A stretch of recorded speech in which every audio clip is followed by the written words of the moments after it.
Okay, so in this painting video, I'm going to be painting some Memoir 44 from the base game. It's a recent purchase I've made, and I've been really impressed with the miniatures. And I painted a batch beforehand, and I want to just show you how using contrast paints, it makes it so, Citadel color contrast paints that is, makes it so easy to quickly paint up these miniatures and give them a good look.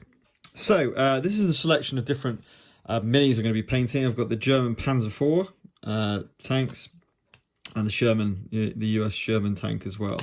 I've also got the Sandbags, the anti-tank guns, the Hedgehogs and the barbed wire, and then we've got the US infantry as well as the German infantry. So what I've done to all of these figures is I've primed them with Citadel's Wraithbone primer spray to give a nice even coat, and then once you've done that, you're pretty much good to go. So we're going to start with let's show the Sandbags first of all. So I'm going to do these in batches because obviously just holding this means that I won't be able to paint up to my thumb, so I'm just going to do it in half basically, and paint half now and half a bit later. And for these, I'm going to be using Aggaros Dunes. So this is the Citadel contrast range, Citadel color contrast range. But obviously you can get other contrast paints. And the beauty of these is you don't need to worry about washing, highlighting, or anything like that. It's one coat wonders. So just making sure you've got enough paint on the brush. I'm just going to a sandbank because I don't really want to, although it doesn't matter. I mean, obviously, when it's in the tides of war, as it were, it's not exactly going to be perfectly preserved colour. But just putting these Aggaros Dunes,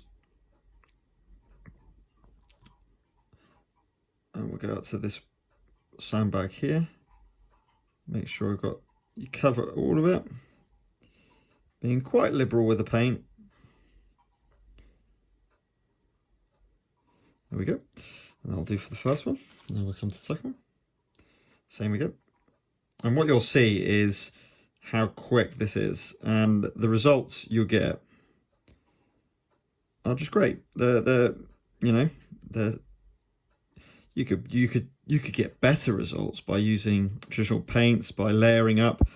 But to be honest, when you've got this many miniatures, I think the quicker, the better. And I've seen some posted comments on Facebook group and so forth with people using contrast paint. So it's definitely a good method to use. Right, okay, so that was Aggaros Dunes and that was the Sandbags. We're going to wait for the rest of that to dry before we come on to the rest of it. One technical contrast medium. One thing I'm going to be using is this a fair amount. This is how you thin down contrast paints because you can't use water. Water will get rid of its effect. Now for the metal, I'm just literally going to paste on a gunmetal. So I think we'll go straight on to the faces next. So we're going to go on to, if I can get my paintbrush. We're going to go on to all of the faces of all of the characters. So I'm going to be using two different flesh tones. Darkoath, which I literally just bought, and Guilliman Flesh. So these are two. I'm going to do half in one, half in the other. And I might get a bit of the Fire Slayer as well. I've got another one as well. So just putting this on, and this will be, again, one coat wonder. So onto the face, onto the hands. So this is Guilliman Flesh first.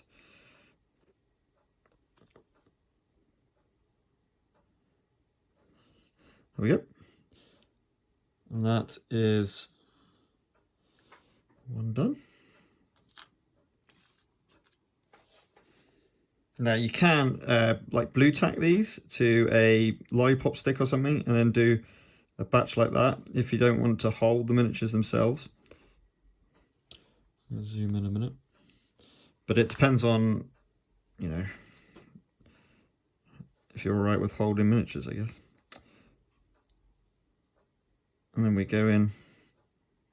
And this, I mean, that's the great thing. The contrast paints show how good these miniatures really are.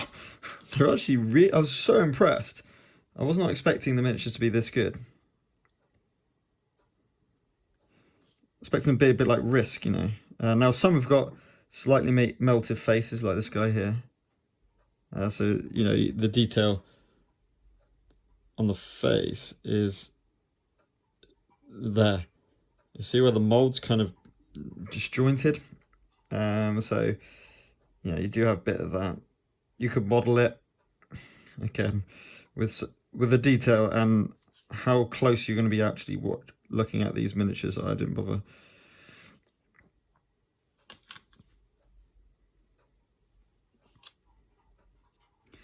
So we'll do 4 of these, no, 5 of these, 6 of these. With the German troops.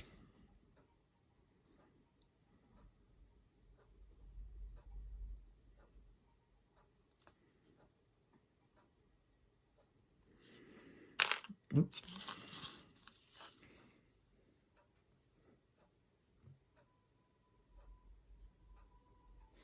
Yeah, just change brush a minute. Oops. And if the spray didn't quite go on fully, it doesn't matter because it'll give natural shades, because by the nature of how you spray your miniatures to prime them. I mean, you can use zenithal highlighting, which is using a kind of like a grey paint from all around, and then from above only you can use like a wraithbone or a white to give the zenithal highlight. But again, I don't think you need to for these miniatures. This will give you a really good result with very little effort and skill, if I'm being honest. A little bit of a steady hand, half decent brush. I mean, this isn't my best brush either, and you get the idea. Right, let's go to the American soldiers. We're going to do 4 in this colour, the American soldiers.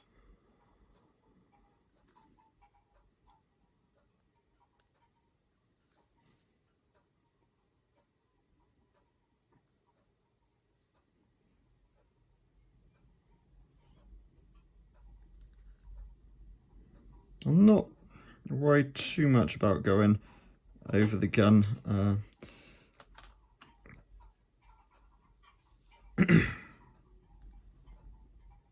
Again, let the brush, let the paint do all the work for you. That's the beauty of contrast paints. That's the idea, is to make them so painting really is not a chore.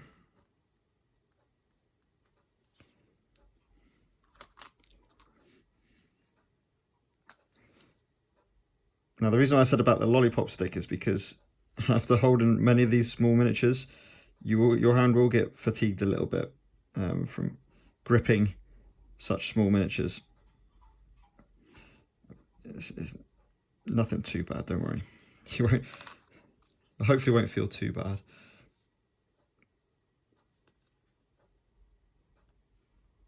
And this is the idea, is kind of batch painting for these miniatures, because there are so many of them. It's probably the way you want to do it.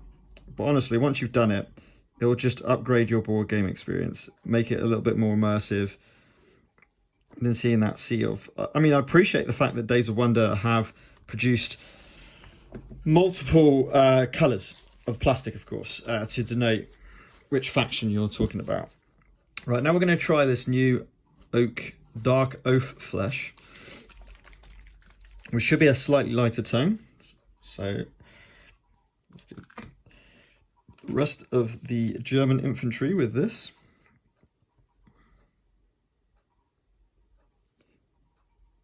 It may be absolutely no different whatsoever, but hopefully it'll give hopefully a slightly yellower tinge to the skin tone, which we'll only be able to see when we've let them dry. it tends contrast paints tend to dry a bit lighter than what you see when you put them on at first. Oops.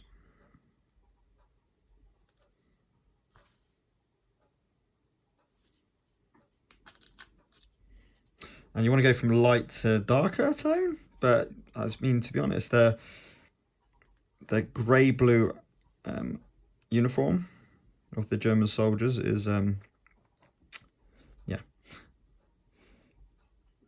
is probably lighter tone than what I'm putting on here with the skin tone, to be honest.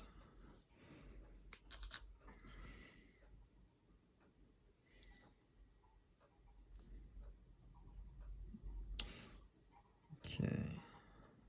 I really like the Wraithbone spray because it gives a nice warm colour tinge to it. Now, if you obviously want a bit more darker tone to all your colours, your contrast colours, I'd recommend Gracia. Gracia is a great contrast paint, and it gives a satin finish. That's what these Citadel Wraithbone sprays do. So if you buy to be honest, like the ones I painted before now, the batch I didn't use Wraithbone spray. I just used a standard rust coat spray that was grey, and it gave fine results. The skin tone's not as vibrant, not as realistic, I suppose you can say. So I'm hoping with this contrast spray, this Wraithbone spray, we'll be able to see the colours a lot better, and they'll look a bit more realistic. But yeah, Gracie is another satin finish that would work. Now we go to the 4 American troops that I'm going to do in this colour.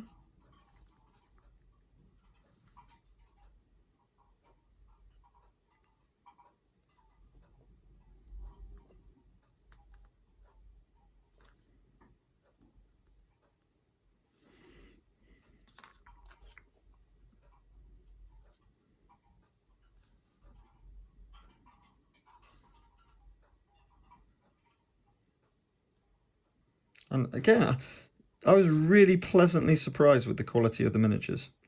And the game, I really like the game as well. I only get to play it multiplayer online at the moment with our restrictions in place, but I've been tweaking and playing with some solo variants which are out there, and I'm just tweaking my own version of that using the dice as a determining factor.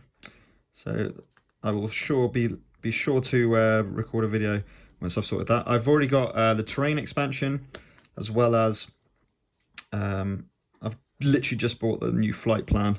I had to get those planes.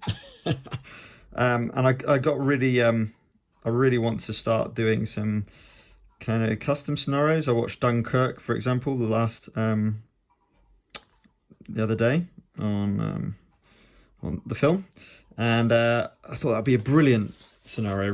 You know, all the odds against the British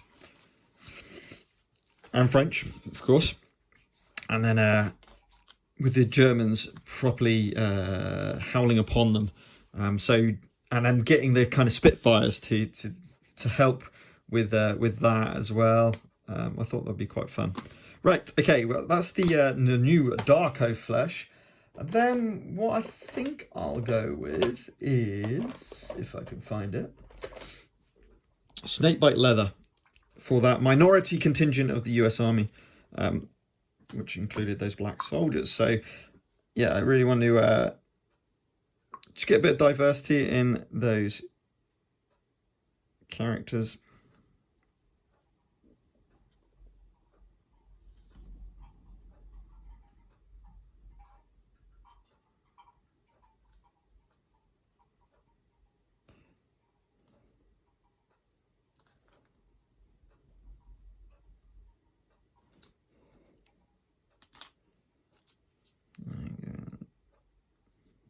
Sometimes you don't even have to reload your brush.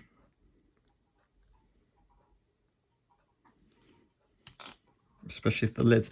The problem with some of these contrast and all Citadel paints, paint pots, is the lids will just close on you,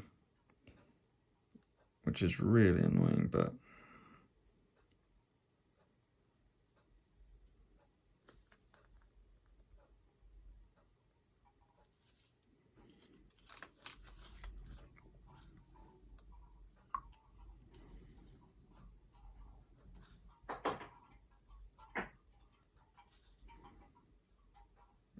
finish off this last one, and then I think we'll tackle the tanks next.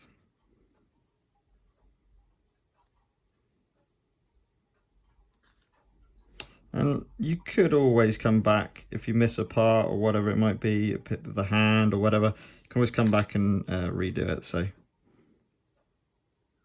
what you want to avoid is the kind of like the uniform. If you miss a part of the uniform, going back over that will not be ideal. It'll still be fine on this scale. It'll be absolutely fine.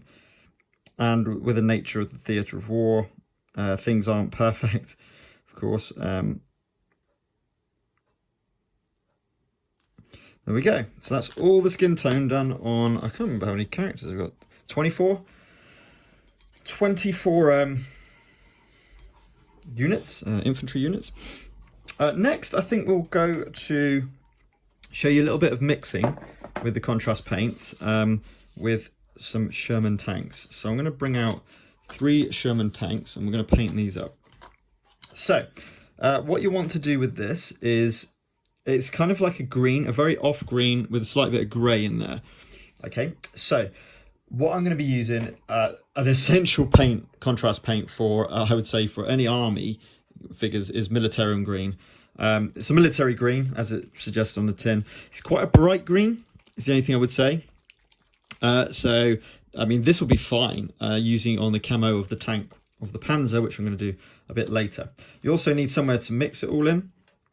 So I've got my trusty, I'm not very good at washing things, so I've got my trusty palette, and you want to put, I'd say about, because I've got 6 of those to do, so I'm going to put in 4 brush loads of Militarum Green. Then I've got Gryph-charger Grey, which is kind of like bluey grey. It's a really nice light blue grey. Now this is perfect on its own for the uniform of the German infantry. So we're going to be using this again. And another really good one for camo. And we're going to need about 3, I'd say 3 or 4 brush loads of this grey. Now is that? No, it's still too green. I'd say probably the same amount. So green to grey. Now that's too dark. If we have a little look at my palette, not my palette, my kitchen roll here, that's still a bit too dark for my liking. So this is where the contrast medium comes in play, and we're going to want to put 2 brushfuls of contrast medium into the mix. Now that'll just lighten up just a tad. And just to show you, so we got this here. So just like mixing up normal paints, just don't add water. Whatever you do, do not add water to the thing. And you see that that's how lighter that is now. All right, let's give it a go, see what we get. So going on to here, you can see how much lighter it is, but the whole beauty of contrast is like a wash, but just a thicker wash, so it gives you a better coverage. But because I thinned it with that contrast medium, it gives a really, really nice effect. Now, am I happy with that green? I think it's still a bit green, you know. Well, no, I'm going to do 3 in this colour, and then I can always do. So I'm going to pile on the contrast medium a bit more.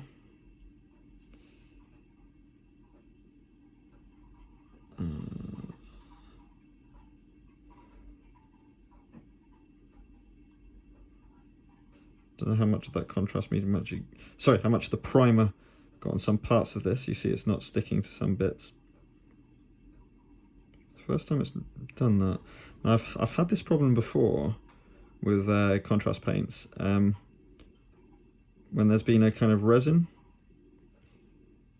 on the tanks themselves, and I didn't think these had them.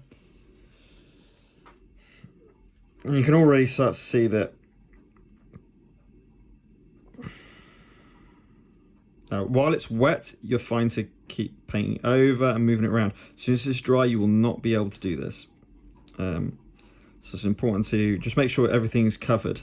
You don't want white parts of the track. And I've just got my finger on a part of it there. Pretty happy with that.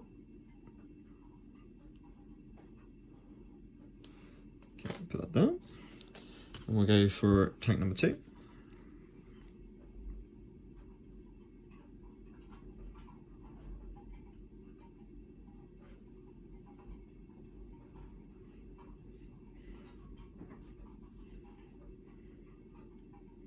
You can see how quickly that desired effect takes place.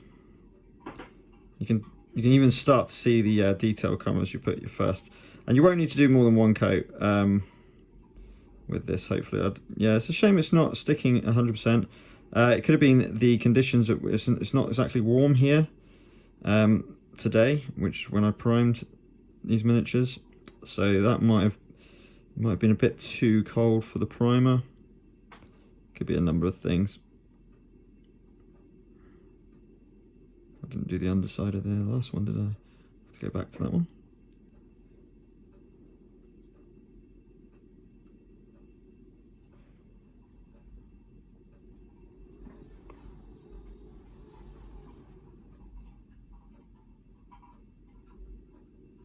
Awesome. And the third one. For the other 3 Shermans I've got, I'm going to put some more of that. As you see where the primer didn't actually get on at all. I still don't mind. You know, I'm still going to put it on. It's going to take a little bit more effort to get the paint to stick on that if it hasn't got the primer with it. But I'm still going to put it on.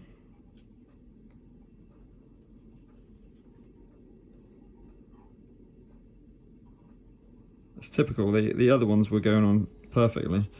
I may not have.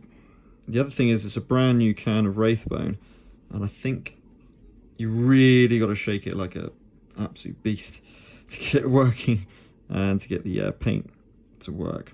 So I think that might be a bit of a problem on my end.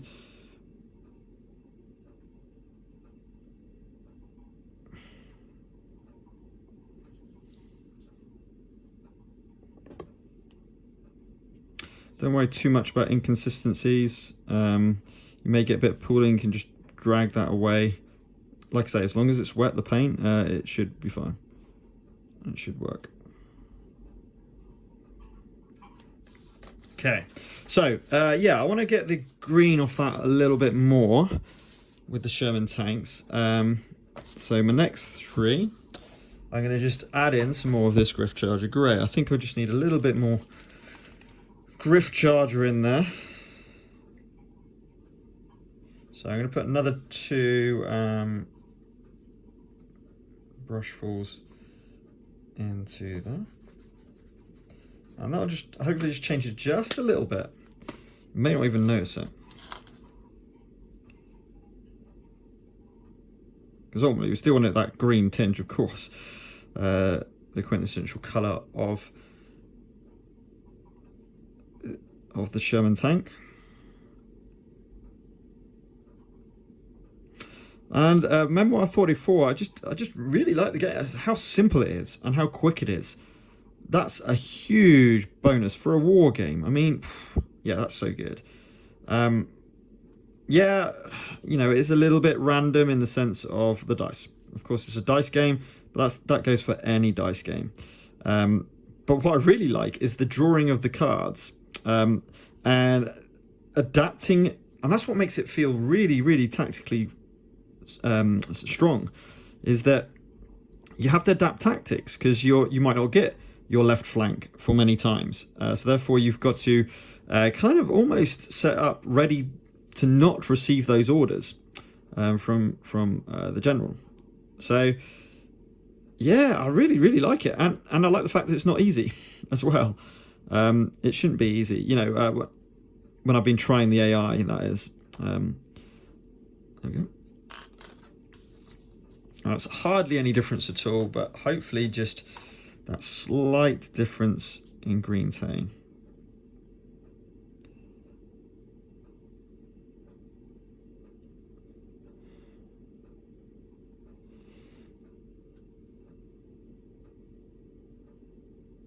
this will be, is this the Sherman's completely done after I've done this?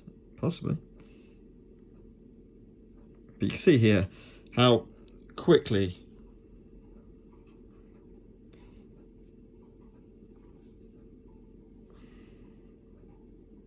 you can get the detail on.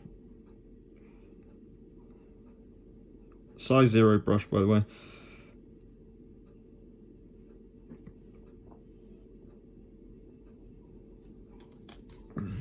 This one. And then we'll go on to the German tanks, where I'm going to be using a kind of forest camouflage paint decor.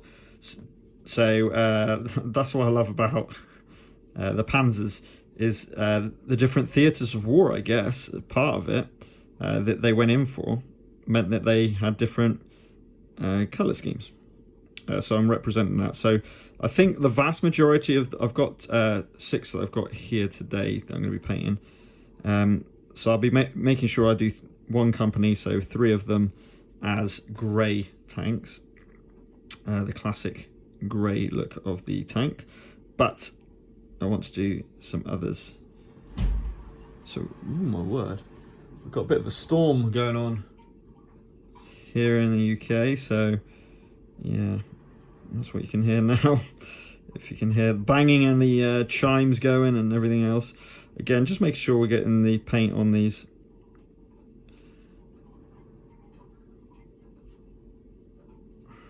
Switch that back. And it will stick eventually. Just go over a few times and it will stick on. Awesome. Okay, so that's the Sherman's done. All prime. So if I zoom, I'll show you. So if I move the camera, you see that they're drying off, and you can see how the details just starting to come out now, and how the colour's changing, to that lighter tone. So when you put it on at first, don't worry too much. It will come out at the desired tone later on. Right. Okay. Next, I think we get the Aggaros Dunes back and go in and finish these sandbags, because it will be now dry. Slightly dry enough to touch. So again, just doing the rest.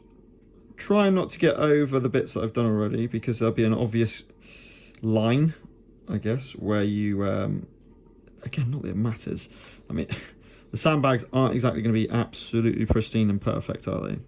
And you can put all different weathering and stuff. You can go to town with these, but so that's that one done. But I just find that this gives you a really good effect and minimal effort. And going on to those, let that paint get into those recesses. Contrast paints love detail, love recesses. So if you can just let the paint do all of the work there.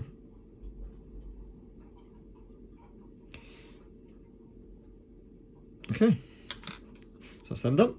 And now we're going to move over to the German Panzers. So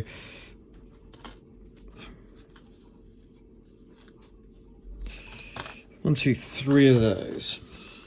So with these ones, we're going to do a grey, but I also want to do this special camouflage. So I'm looking at a kind of brown, green, and this kind of dunes, sandy colour. So remember the Aggaros Dunes? We're going to use that, but we want to water it down. It's too strong to start with. It needs to be a lot less. And this is the beauty of kind of like these contrast paints. You don't have to just use what's out of the pot. You can mix it just like you did normal. So for example, I'm going to go in with 1, 2, 3 Aggaros Dunes. I'm going to add a touch of Iyanden Yellow. Give it just a bit more of a yellow tinge. So I'm going to do 1 brushful of that. And it's going to be 2 dark colour probably. So that's what we've got at the moment. And you can see it's a nice colour, especially for military. But I want it to be lighter than that. I want it to look more like sand. So again, contrast medium. Now I'm just going to put one one brushful of that into the mix, and that's all we'll need. So that's my mixed colour. So now, because this is the lightest colour, I'm going to be able to go over everything with this. Well, the brown, perhaps not the green. So actually what I'm going to do is do just some camo markings.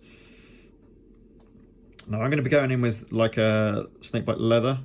So the vast majority of this needs to be this colour of the camo markings. And you see, I'm just going sporadically around it. I'm not too worried about it. Decent amount of paint on the brush. Going down through the tracks as well.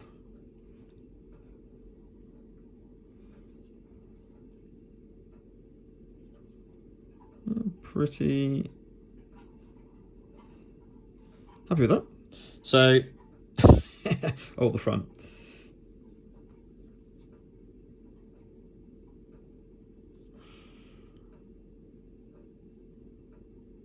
Okay, so that'll be the first one. Then we do the same again. So grab it and just go crazy, go to town. I mean, camo is supposed to be sporadically done. It's not supposed to have a specific pattern. So just have a bit of fun.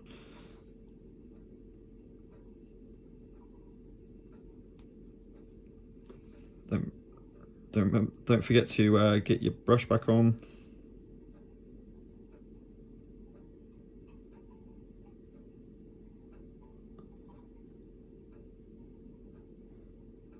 I'm just doing a few on the tracks there as well.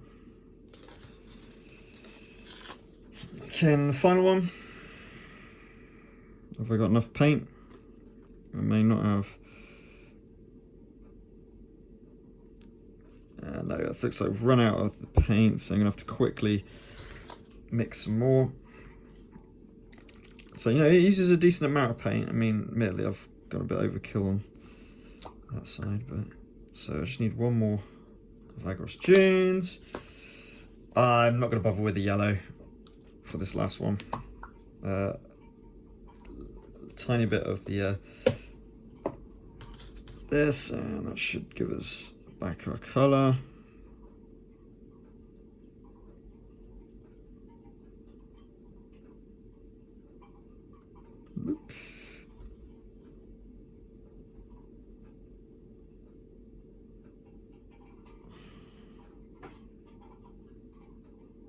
Okay.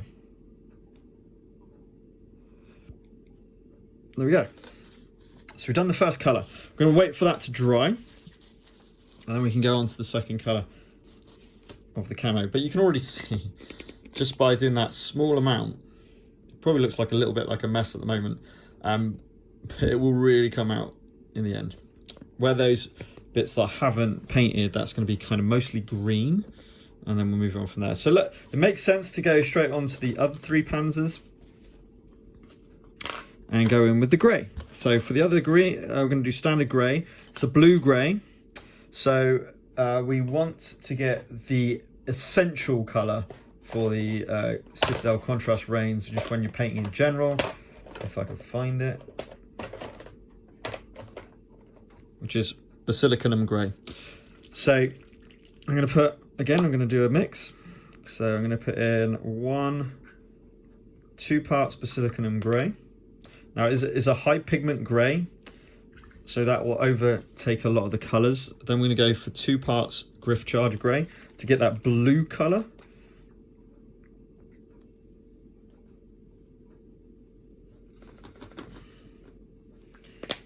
And that should give me a really nice grey, which got a slight blue tinge to it, but then it's too dark. So we need to lighten up just slightly. So I'm going to go in with, again, 1 brush of contrast medium. That should be all I need. And then we'll go in with the tanks. So again, it will dry at a lighter tone. You have to remember that. If you can remember that contrast paints dry with a lighter tone, especially when you've used Wraithbone spray like I have here. Just hold the tracks there. So not much primer there, so just going over and over again with this one.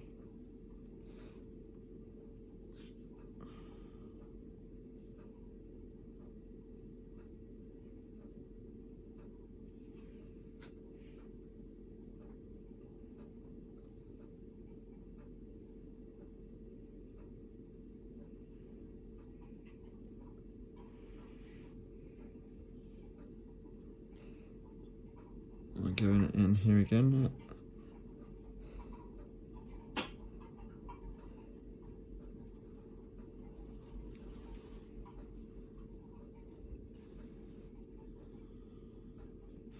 Okay.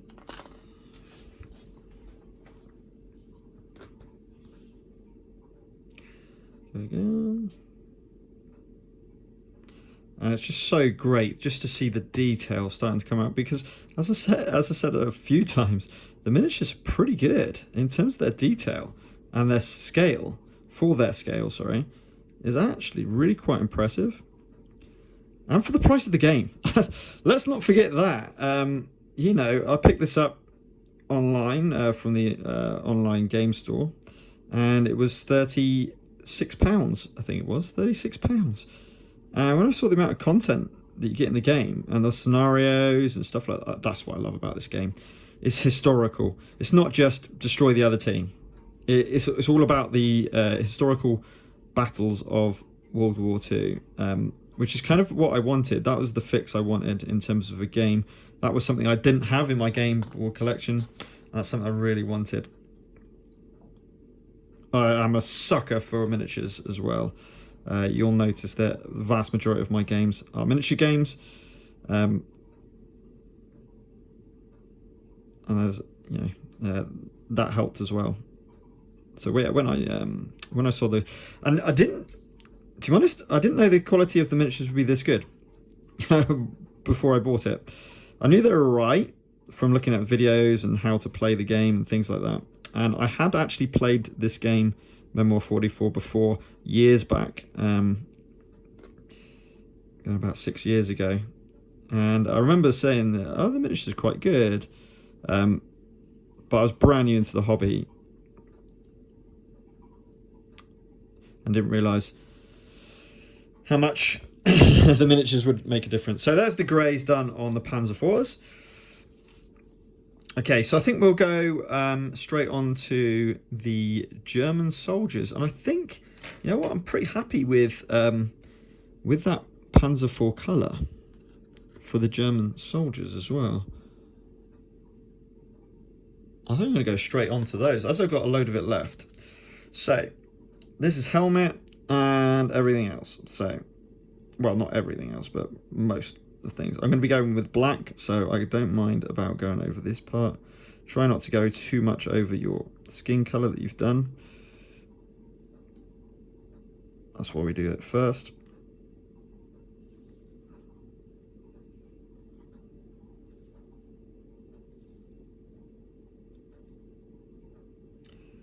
Now, again, what's important here is that you get everything on that first coat.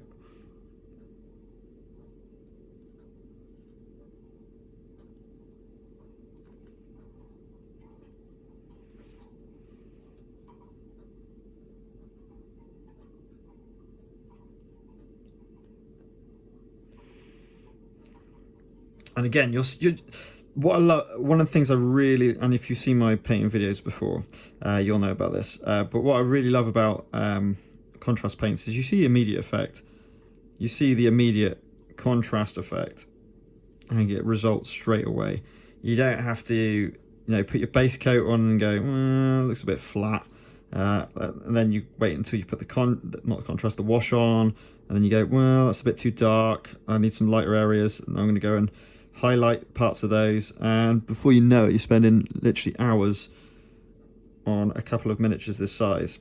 And if you've got time for that, brilliant. You can get fantastic results. These models will come out really good if you spend the time on them. But this gives a really very more than satisfactory result. I really like the result this gives. For, as I say, for so little effort and a fast speed. So I don't know what time we're on at the moment. 40 minutes, and we're already cracking through these miniatures. Remember, I had 12 tanks, a couple of sandbags, 24 infantry units. So that's what I'm attempting to paint in this session. Hopefully we'll get to do all of it. It's quite ambitious, mind. Maybe an hour and a half of painting. That's what I've scheduled in.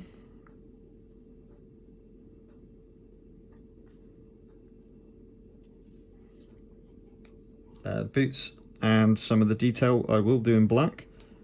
So I will actually do some detailing on these as well. The strapping and so forth will be done.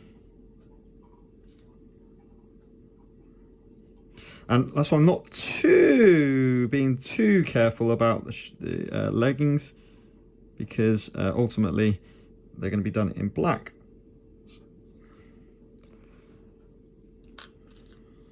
So we go through these. That's nowhere near enough colour to do all of them.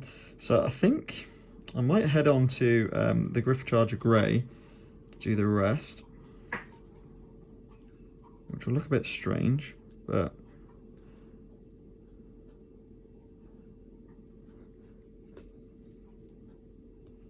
be easier.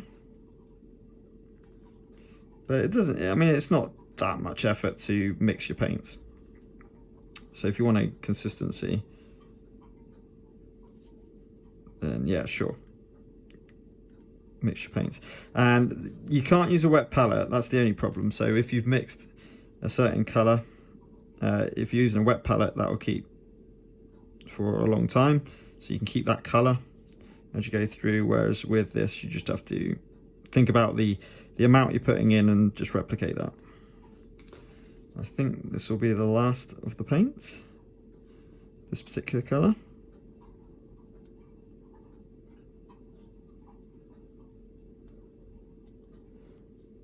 Is there a little bit left?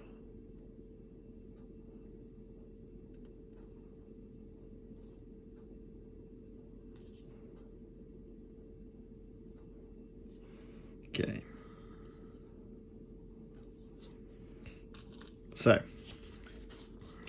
just make sure you clean your brush, especially when you're doing batch work. You don't want paint to dry up. Even though this paint brush has pretty much had it. Believe it or not, it was a Winsor & Newton Series 7 originally, but it's quite old now. I've used it a lot, and I haven't particularly looked after it, I've got to be honest.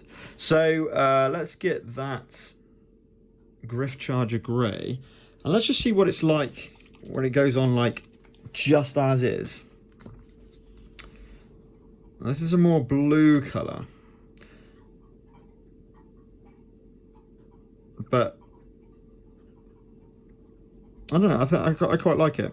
It's perhaps too blue to be a great true representation. But you know what? It's very similar to the colour that the plastic was in.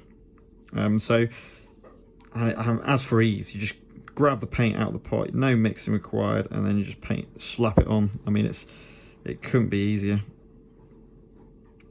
And I do like the colour that this gives. So I've got, I did 3 in the grey before, so never mind.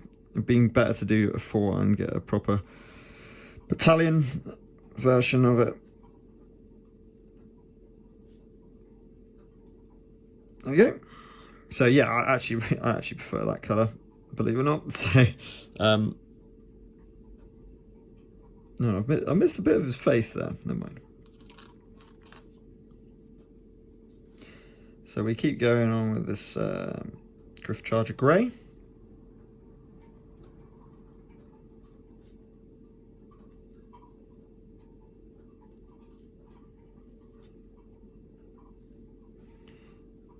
might even do some hair on these guys. Whoops, I've just done his face. But again, honestly, at this scale, I'm not. These are not showcase pieces. They're in fact going to go back into the box as they came. So the likelihood is, I'll tell you what. If you paint with this primer and these paints, you leave them to dry for a day. I hardly ever see the paint coming off, even after playing with miniatures for a long time, storing them all together in kind of like where they bang together. You know, not loads because I don't travel with the box that often. I don't get a lot of paint chipping or anything like that, so I don't varnish.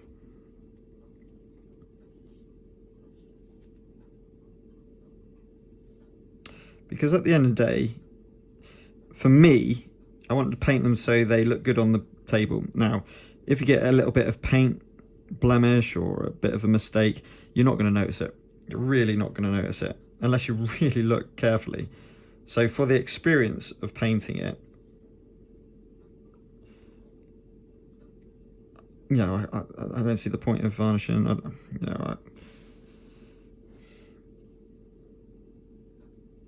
If it was a showpiece, yeah, sure.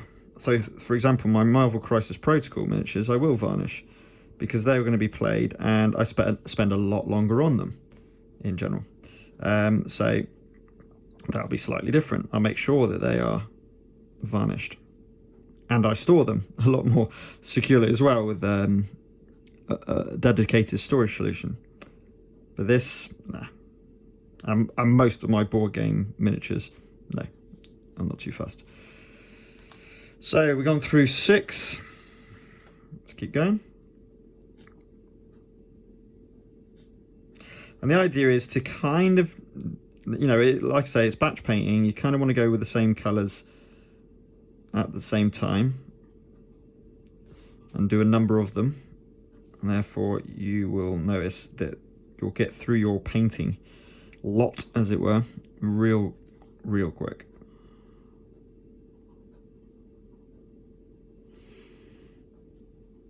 So yeah, I haven't played tons of Memoir 44, so that's the first bit I need to say. I'm really looking forward to playing more, and with the amount of, with their scenario generator, the amount of fan-made content, just means that this game, for me, will last for a long time. I've got a friend as well who's got a copy of the game, so we'll be able to do breakthrough and all the rest of it. And hopefully when we can meet back up again and actually properly game, I'll be able to get this more to the table in real life rather than online. So I'm looking forward to that. But yeah, I saw, like, for example, I saw Captain America kind of campaign based on the Marvel movies, which was really quite cool. So there is loads of fan-made stuff. Obviously, loads more historical scenarios, and they've put references from in the bibliothèque, in the biography, or whatever it was, the references showing where they got their information from and what battle it was. So it's got like all the information beforehand, tons of content, and especially if you get all the expansions, which, to be completely honest, I see myself doing eventually. Now, I think there's a reprint later this year, because it's quite hard to get hold of a lot of stuff at the moment. So I'm just waiting on that, and then things will be normal price, not stupid prices like some stuff is on the seconds market. I'm not paying over RRP for anything. So just getting things when they come in stock. Flight plan was I think it was £40, so more than the base game, which is quite crazy. But you know, it's a big expansion, and to get those planes is going to be awesome. Okay, so 4 of these left.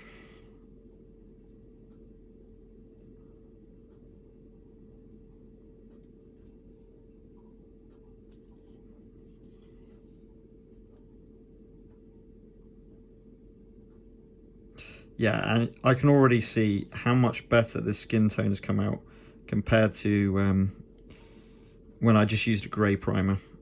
This Wraithbone really helps for those lighter tones. It might mean that their outfits are a little bit light in tone. But I think once you've got the bases all done and everything else, it'll be fine.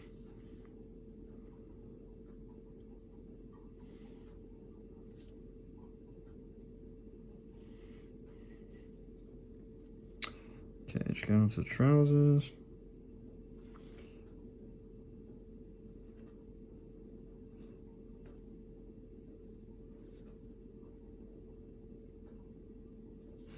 And it's quite cool getting into this game at this point because there's so much content out there. Because it's obviously been around for a fair amount now. I think 2004 Memoir 44 came out, so it was yeah, it's a long time ago. So yeah, we've got plenty of content to keep us happy. There's official additional scenarios on their website. I really appreciate the fact that the well, so far the online version has been free, which is cool.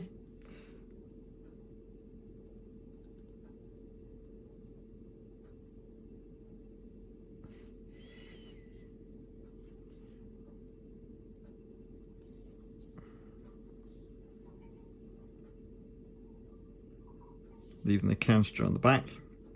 Be doing that in Militarum Green, I think.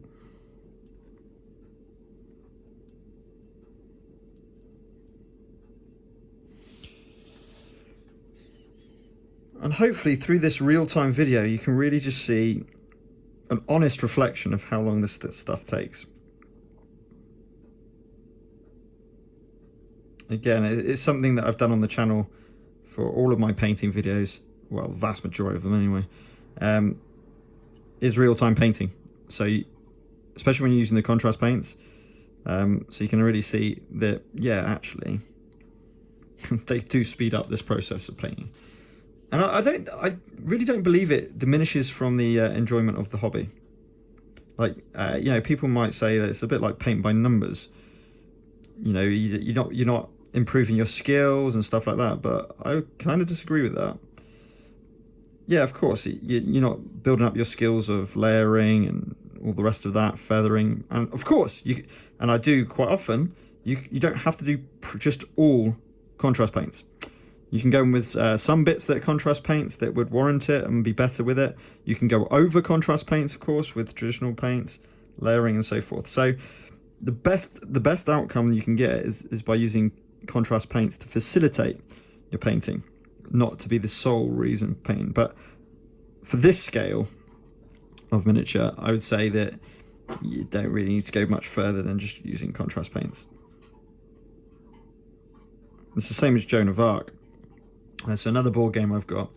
I started painting a lot of that with just normal traditional paints, which I liked, but then I got the contrast paint range and started painting with those, and I thought, wow, what a difference this makes. It makes them so much more vibrant, which is, if you want that effect, the vibrancy of a miniature, then they're so good. I couldn't highly recommend them enough, these contrast paints. But if you want a kind of dullish, you can still use contrast paints and get a duller effect. As I said, you just change the primer. So you go from a very light primer and a warm primer like Wraithbone to a duller primer like Grey Seer. And because of the satin finish, it kind of captures the paint and gives it the desired effect. So as long as you get, as long as you get a satin finish primer, it will do the same effects as Citadel paint. So how you prime miniatures is, of course, whatever you do normally.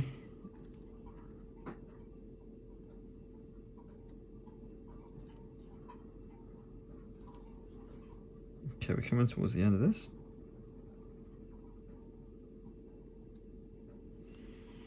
There we go. And that's the last German infantry done in terms of their uniform. So again, oops. looking nice. Excellent. Superb. Right, okay. The Panzers are still drying, so we're going to leave them for the moment. So let's move on to the American soldiers. So we want a green for the American soldiers. Now, if I went in with Militarum, I'll show you. If we just go with base Militarum Green, it's a bit too greeny green. So we actually want them to kind of have this green. So we want it watered down slightly, ideally. Again, they didn't have that bright green of Militarum Green. It was more a kind of off colour of green, I suppose you can say. So hang on a minute, I've still got plenty of the green that I mixed before. And this is the beauty, if you mix it, you can just adapt that. So I'm going to go on this time with Skeleton Hordes. This is a bone colour, which is quite a nice yellow. I think this will help for the... so I'm going to chuck this into here. We're not going to need that green again. That's better. So we'll try it as is before using some contrast media and see what we get.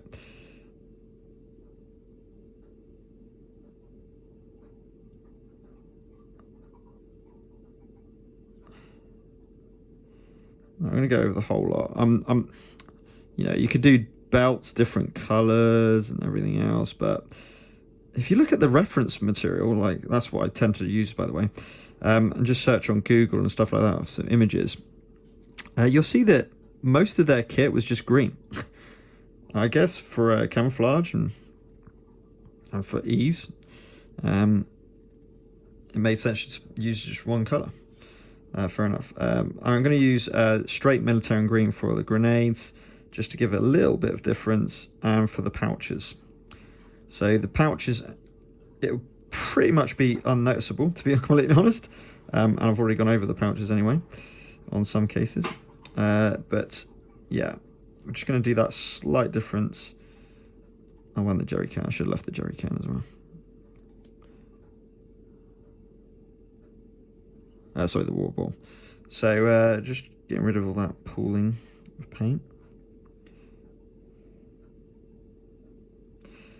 But obviously, for the purposes of the game, you want there to be a quite a distinct difference between your inventory, so you can tell which ones are Axis and which ones are Allies.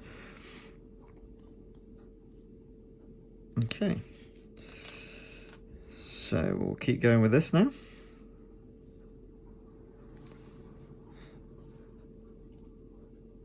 I really want to be able to get to the point where I've used detailing to show you what I use for the detailing on tanks, and I'm going to put on the helmets of these Americans as well, where they get the you know, the white lines that they had on their helmets.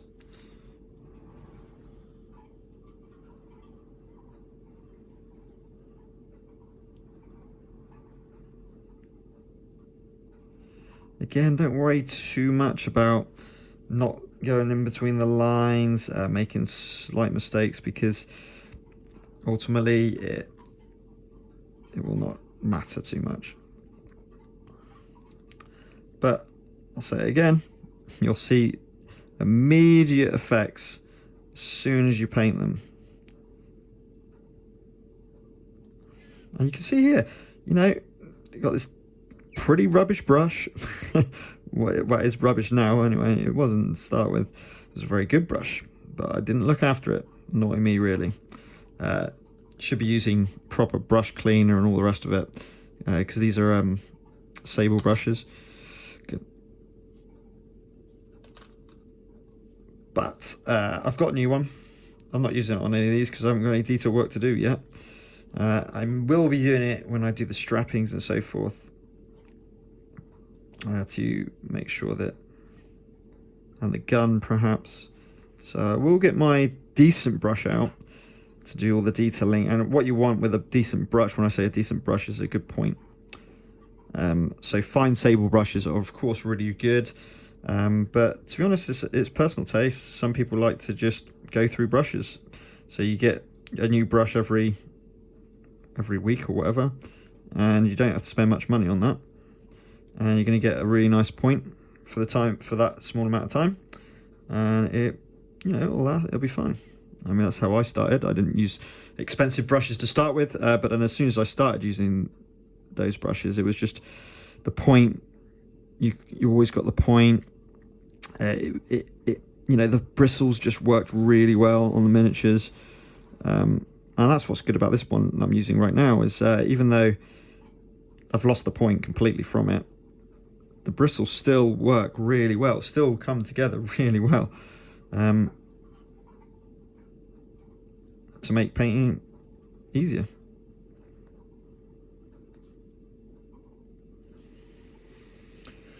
So they're coming along.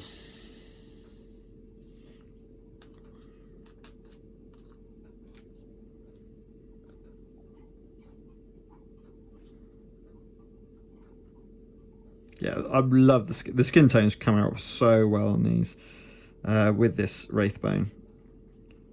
It's definitely the way forward with contrast paints. And just change the colour of what you're using to change the tone. That's what I would suggest.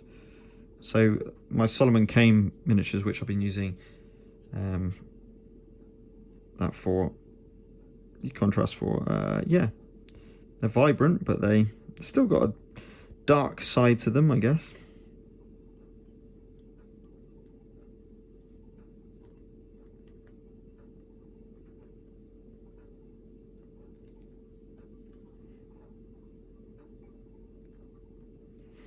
So hopefully you'll paint along with me. I think that's the with real time, that's the kind of idea. I'll talk about when I change colours or change models, so you'll be able to have a little look and kind of follow on at the same time.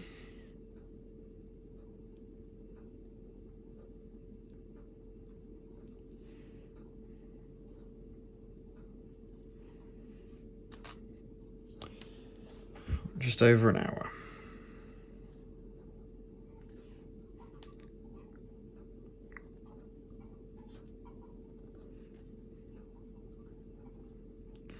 And I mean, I'm recording obviously, but normally I would have music on, because I do find it very therapeutic painting. That's one of the real pulls of painting for me, is number one, it's a result you get at the end that you can be really proud of, that make the gaming, enhances your gaming so much better by having those painted miniatures on the board. But the other thing is it's therapeutic, it's relaxing. There's been a big surge in things like paint by numbers and stuff, and I always find paintings quite similar, especially with contrast. As I say, it's some kind of an immediate resolution and that immediate satisfaction, which is quite nice.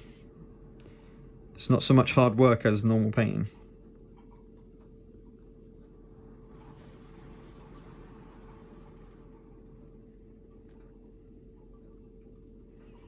I mean, I painted, I took my time with Magneto from Marvel Crisis Protocol, and, you know, I'm so chuffed with him, and the quality of that paint job is you know, relatively far superior compared to what I could have done with just pure contrast paints. But the time it took was much, much longer, but I still really enjoyed the process of painting him. So I'm not saying traditional painting isn't therapeutic, it definitely is. I find all painting miniatures therapeutic, but it's slight differences between batch painting, I guess, and single character painting. So for example, if they had in this game like characters, for example, like I might spend a lot longer on those characters, just making them stand out as a bit of a difference. To be honest, I'm a little, well, am I? I was going to say I'm a little bit surprised that we don't have that, but I guess it's the scale of the game. It's not squad by squad scale. It's battalions going through a big board. We're talking each one of these is representing, you know, hundreds of units. So with that in mind, you wouldn't necessarily have one character, but it would have been quite cool if they had chosen some of the heroes from history on for that. But then again, we tend to think about the generals, don't we? The generals of the thing, and they wouldn't be in the squad. So yeah,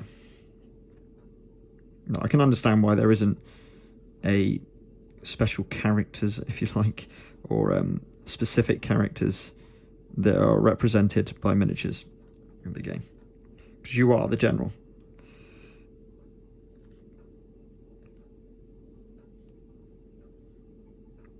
All I'm saying is, if there was characters in the game, I would spend longer on them. I'm really focused. So halfway through these troops.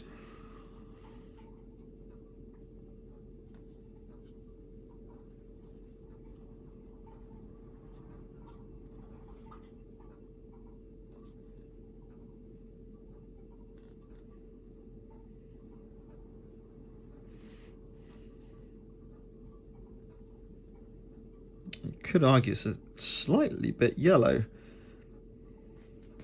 the colour of this, but that's alright. You can definitely see that they are allies.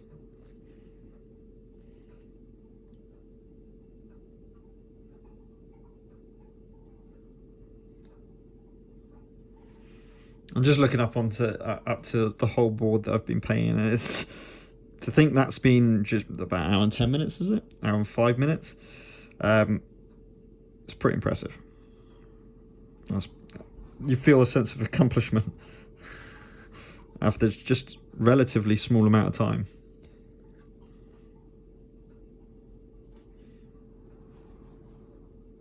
So yeah, so talking about this solo.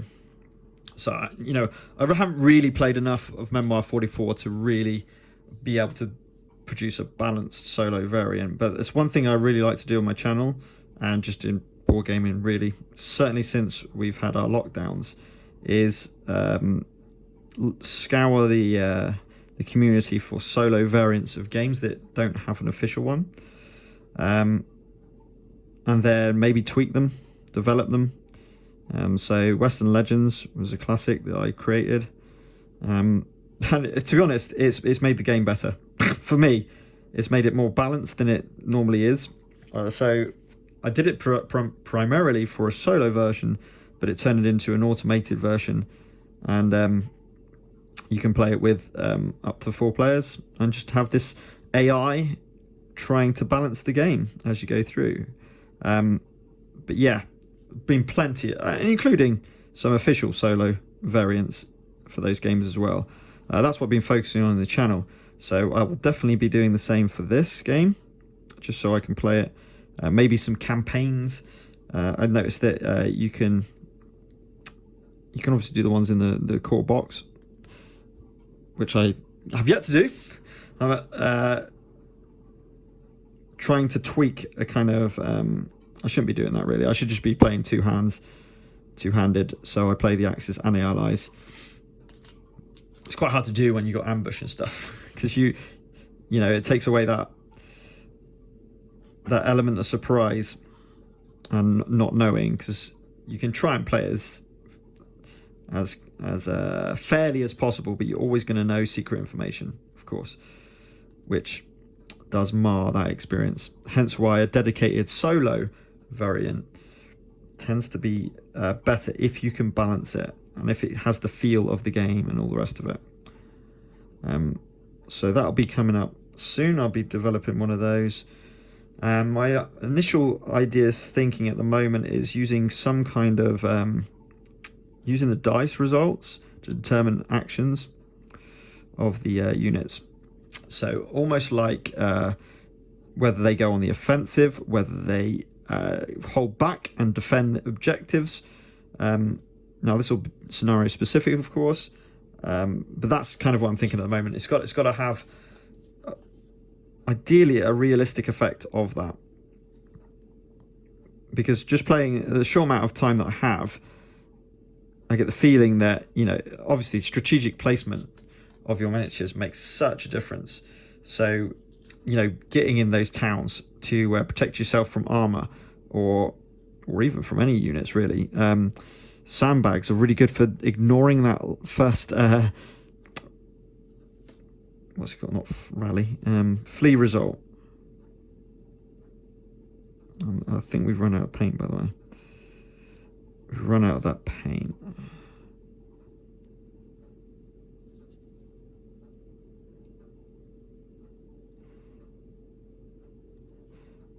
Okay, right.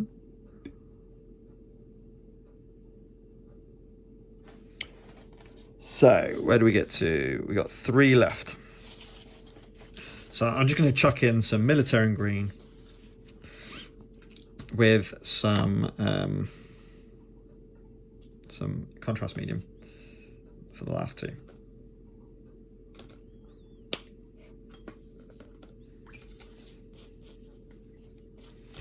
Tiny bit of contrast medium. I'm not going to bother with the yellows or ochres or whatever that I'm using.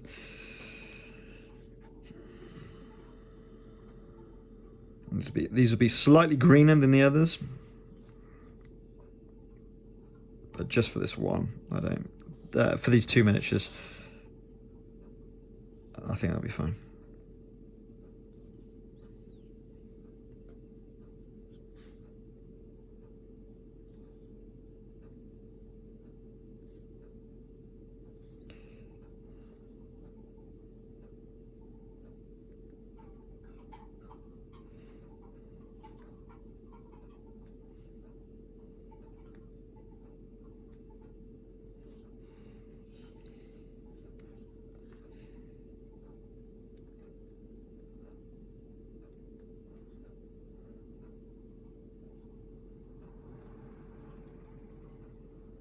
And you see how easy.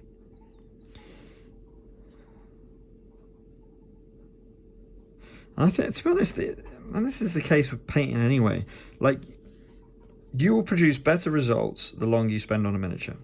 That's our baseline. Yeah, of course, the more practice you've got, the better. I guess the more quicker you are at certain techniques. But it's the color choosing and using reference material, which is the key thing. That is what will give you the best possible outcome. And just take your time. You know, you'll know the speed at which you can paint steadily at, or that you want to paint at. That's the other thing, is, you know, you don't have to do, like I'm doing here, an hour and a half of pure painting non-stop. You can just take your time. Just paint maybe the uniforms of all the American soldiers, stop, and then come back and move on to the next bit. So of course it's completely what you feel like doing. You don't want to be getting painter's fatigue and resenting painting. That's the last thing you want to be doing. You've got to be enjoying it. So when you've stopped enjoying painting for a certain time, and you can get that with batch painting. You can get, oh god, I've got to paint another one of these, another one of these. Then stop. Either stop completely or move on to something else.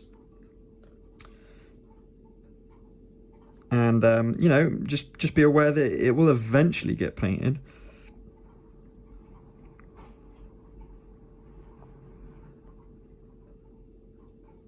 Just got to take your time. The paints won't go anywhere. They'll last for a long time. This is the last one. No, I'm going to have to get more paint. Which is fine, because this is literally just Militarum Green with a bit of contrast medium.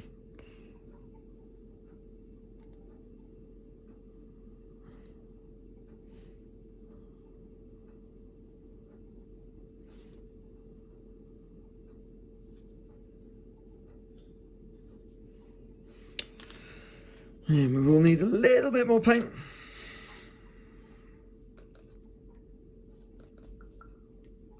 That's too much. A tiny bit of contrast medium.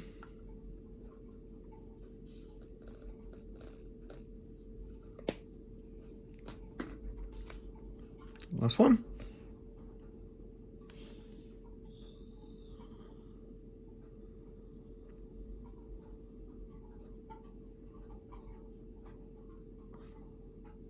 I've purposely left metalwork to the end.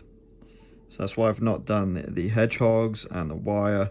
it will not take long at all the artillery, because they're all just going to be metal. Which we use lead Belcher. We don't. There's not a contrast medium for metal. I'm not doing non-metallic metal. I'm doing my classic Basilicum Gray over lead Belcher for any silver metal coloured objects. I might do a bit of rust on the Hedgehogs though. I might do a rust colour actually, which can be achieved. Well, you can actually get rust paints, technical paints, but I'm thinking of just using something like Aggaros Earthshade Wash, and maybe going in with some different colours of contrast, a bit of oranges, as well as the Basilicum Grey. Just mixing up a little bit, trying some new stuff.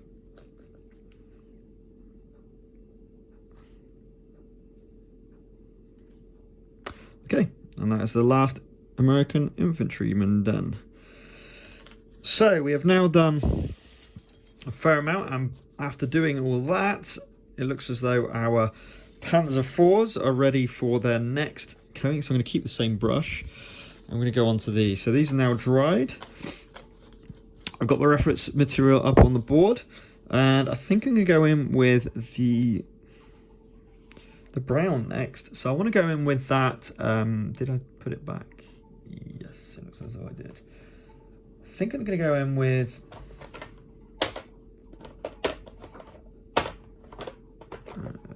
where is it? Snakebite Leather. I'm going to go in with just pure Snakebite Leather for the brown. Now, this is quite yellowy brown, but I think it will give the right effect. Let's give it a go and see what happens. So I'm just going straight on with this. Yeah, I think I'm pretty happy with that. So it wants to be darker than this color, and then we're going to kind of do it in kind of strips, I guess. Unfortunately, the lid keeps falling down. So you want to be going roughly where you were on the edges, I guess, mostly of what you've done already.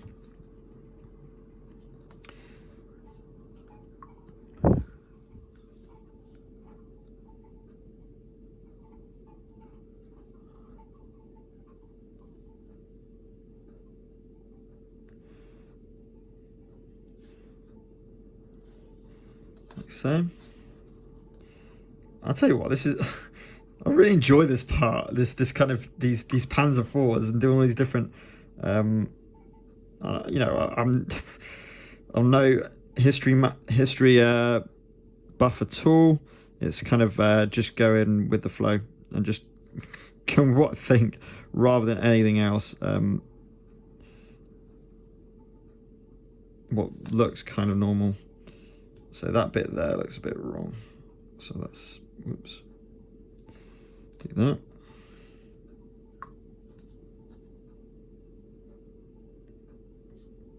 And just do some parts on the, make sure I'm not neglecting the tracks there a little bit.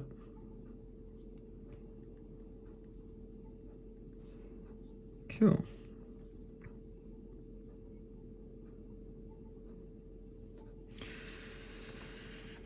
Yep, pretty happy with that. So let's do the others.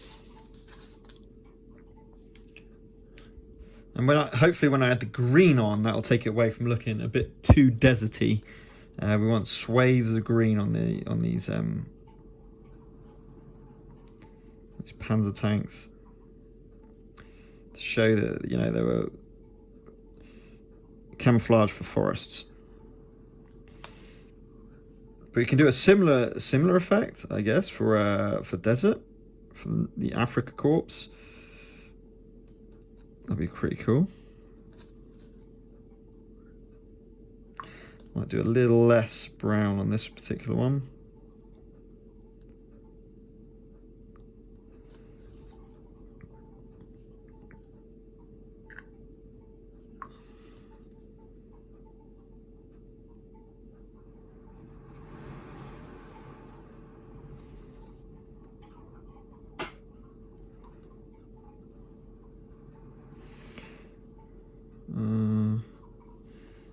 Just a tiny bit going down. Yeah. Get that towards the bank. That'll do. So that's a bit more stripy, as it were. And just have a bit of fun. That's what I'd recommend. I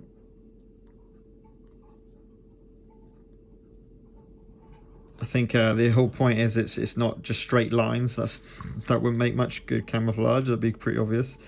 So just I mean, that's perhaps a bit thickly put on.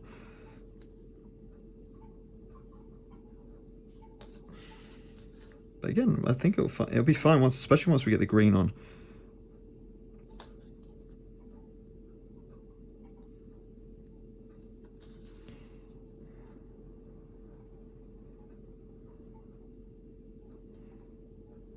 I'm going to bring that down. Bring that down here. Join onto that part. Try not to have splashes, so they need to be clumps.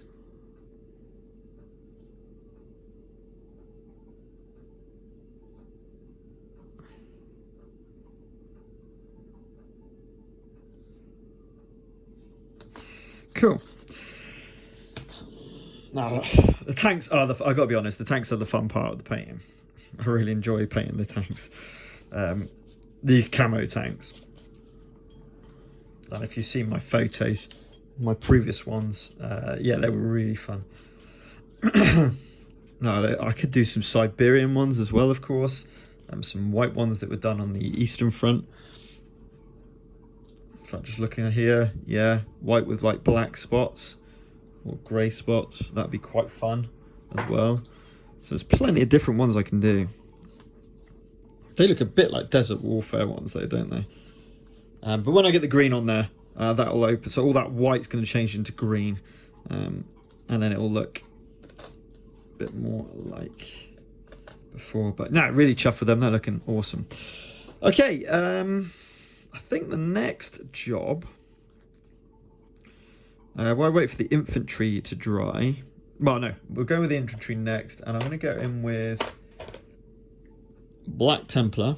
Another absolute essential Citadel Contrast paint. And we're going to do the boots and detailing of some of these infantrymen. So we're going to go back to the infantrymen.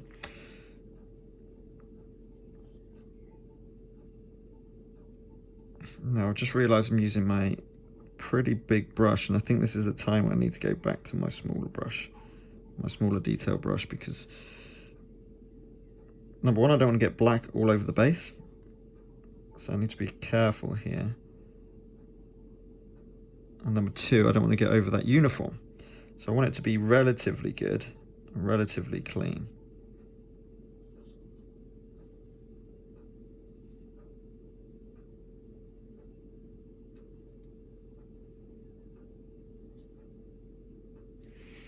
So yeah, I'm going to go back. I'm going to go and switch to my brand new Winsor & Newton Series 7 size 0 brush.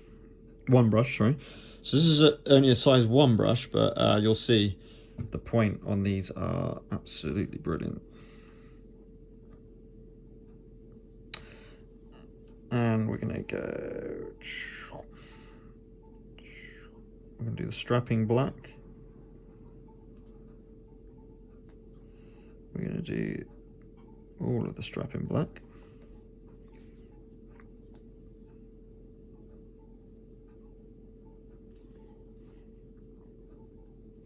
And we're also going to do the pouch black as well. Because black's obviously a darker tone, it'll tend to go over the lighter tone that you've done before. So that's why we were able to.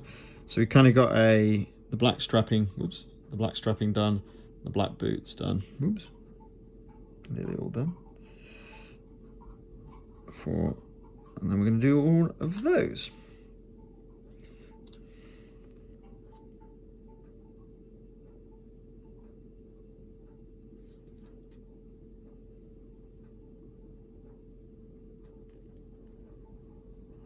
Just for the sake of the video, I will have taken a break by now. I will certainly be listening to music or a podcast. Podcasts are really useful, really good idea. When you're painting, podcasts are a great thing to listen to. Because if, like me, you travel to work, you probably used to listening to podcasts, and it's just another time that you can go and listen to your favorite podcasts about games or whatever.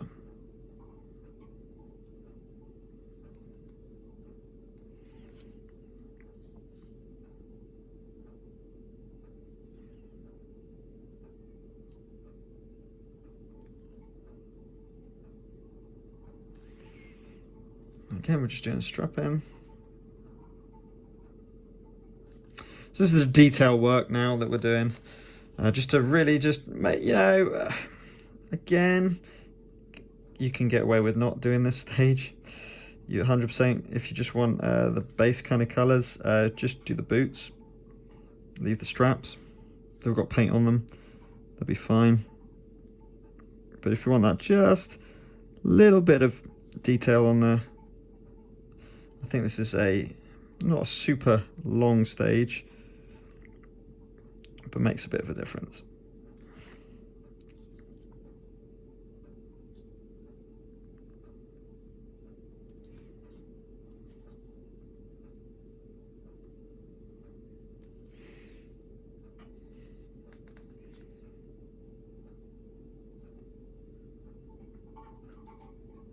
Now, of course, don't have to do black strapping. You can do brown. Brown would go over this. It'd be fine. It's a light enough base coat of the uniform that pretty much most colours will go over it.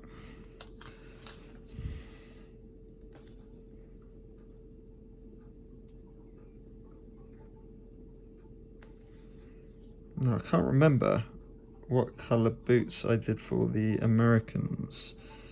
They might have been green, you know, or grey. I don't think they were black.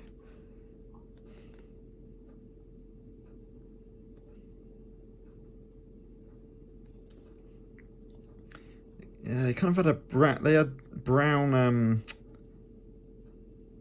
I don't know what they. Sorry, my history's not fantastic. I can't remember what they're called. The things attached to their shoes, almost like waders, which I think did the same thing. Did the same thing as waders, but I can't remember the name of what they were called.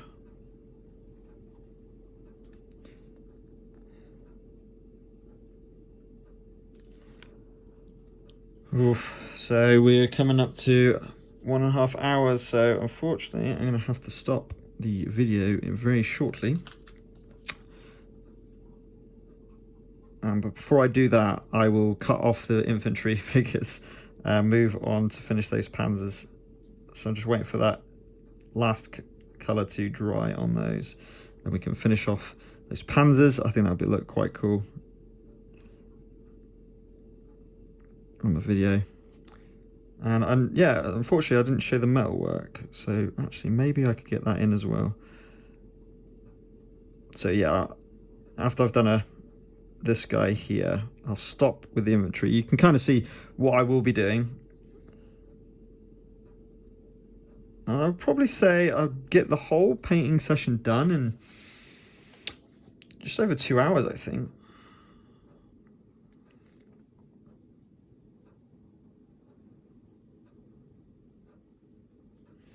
But, you know, I do have to do the general things in life as well, which involve cooking meals. So I haven't got an inexhaustible amount of time on this. And that's what you want to do. Just paint when you've got the time to do it. Make sure it's fun. And go a bit crazy. Try stuff. Being creative is obviously a big part of this, right? And a big part of painting. I didn't do straps, did I? No, there's this. Whoops. And, you know, I went over there a bit too much. Not going to change it. Not too fast.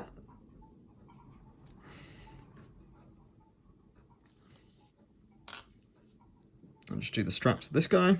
And I can finish off the Panzers and just do the metal.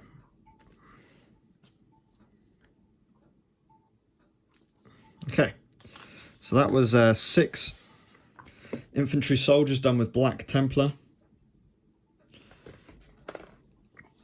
And they're starting to really come together now. Just make sure you get rid of the paint off your brush. Water will get rid of contrast paints, so that's all you need to use. Okay, so we're going back to our Panzers. Are they? Yeah, they're dry. So we're just going in with straight Militarum Green. And basically wherever there's white is where the green's going in a kind of shape form. So hopefully, oops, make sure I've got the paint on my brush. We go in like so.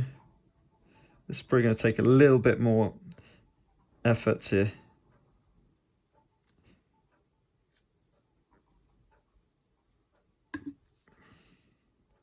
smack the camera.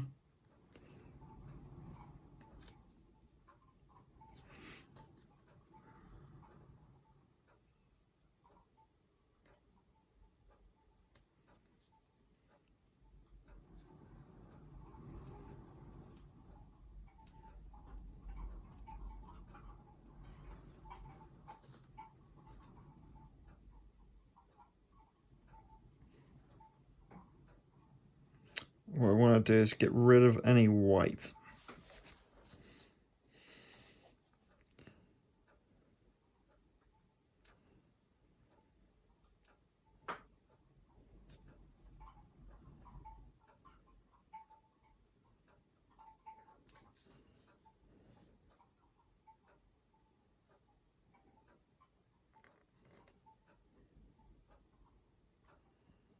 And going over the yellow areas will not be a problem.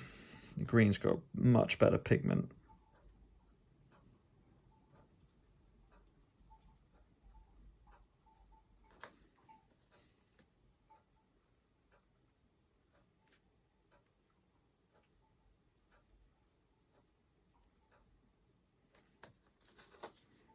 Oops, and I'll show you something now. See here, we got a fingerprint mark. So you got to try not to. That's pretty good.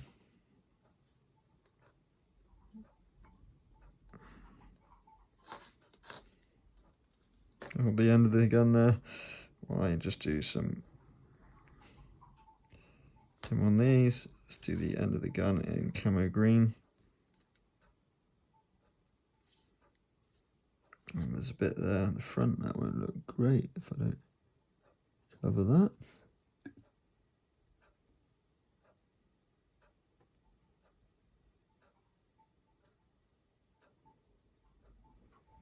And don't worry about going over them, because, you know, getting those slight variants in greens will kind of help. Anyway, there we go.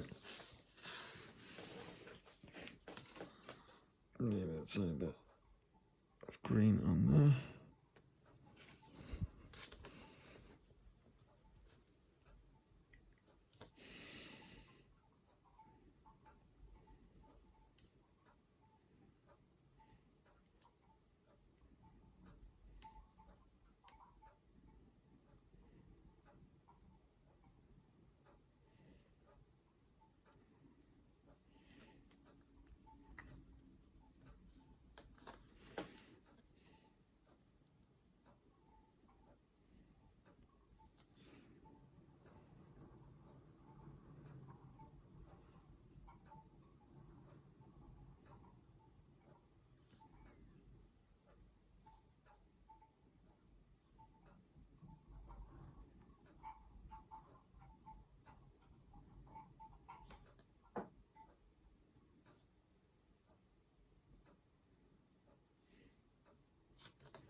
And just basically just making it up.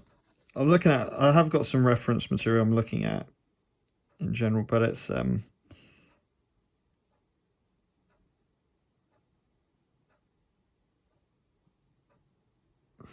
to camouflage, right? So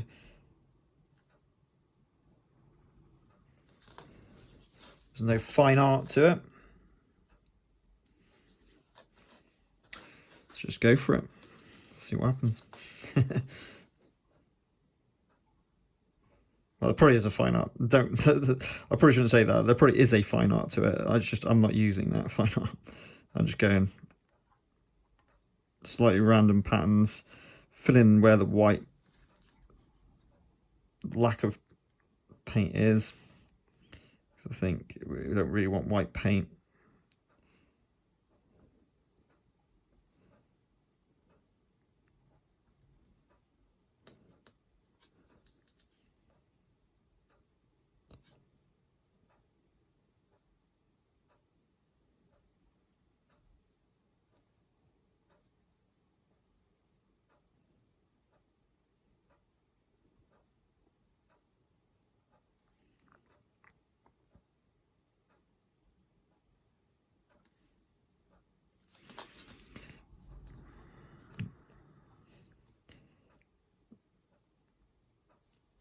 Yeah, I really like the detail on these tanks. They're really fantastic.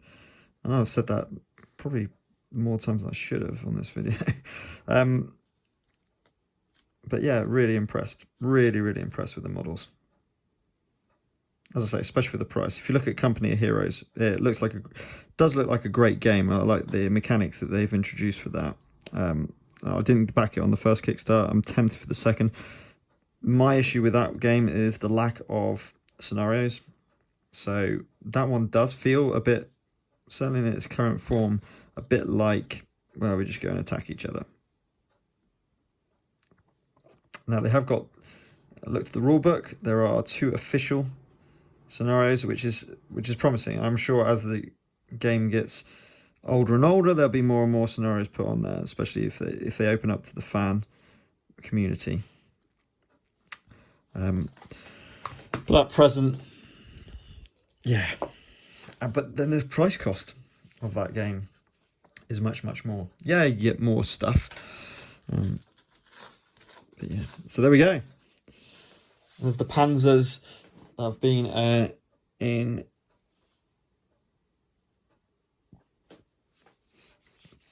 camo, forest camo. So it's kind of like your classic camo, isn't it? Right, let's do this metal before we finish the stream. So we're on 1 hour and 40 minutes nearly. So we're using lead Belcher, but any silver base will be fine. Using a palette to put the paint on.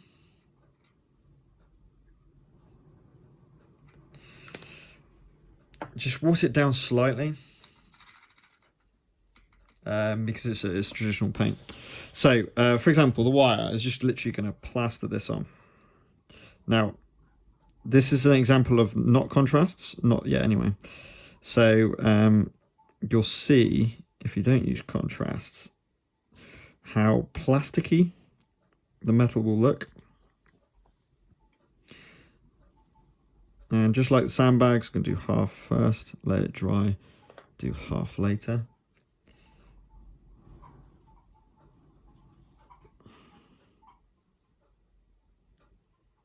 This is what I meant by this is this is the fast. Oops, this is the fast section of the video.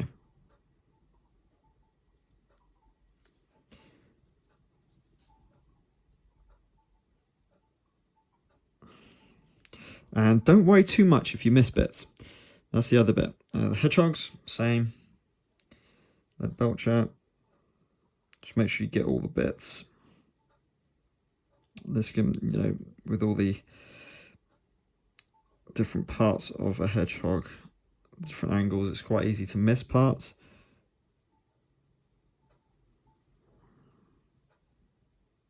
Especially with mold, like the mold inserts and stuff like that. Points.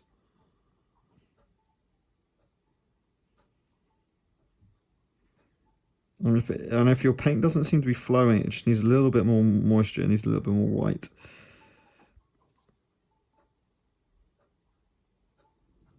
Okay. Next one, a little bit more.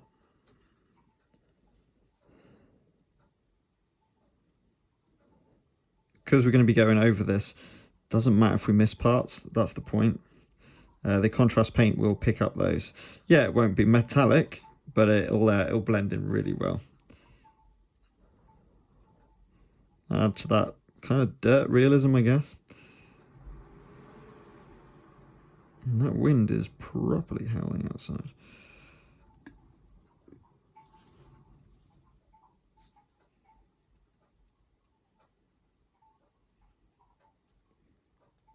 Okay. Hedgehogs part 1, then the artillery. Again, just going in over all of this.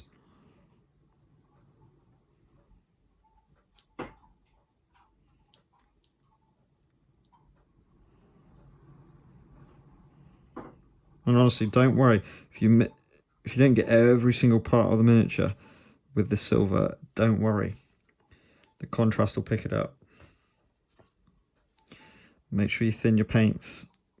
They will not flow if you don't thin them out. You will find this very hard to paint the paint onto the miniature.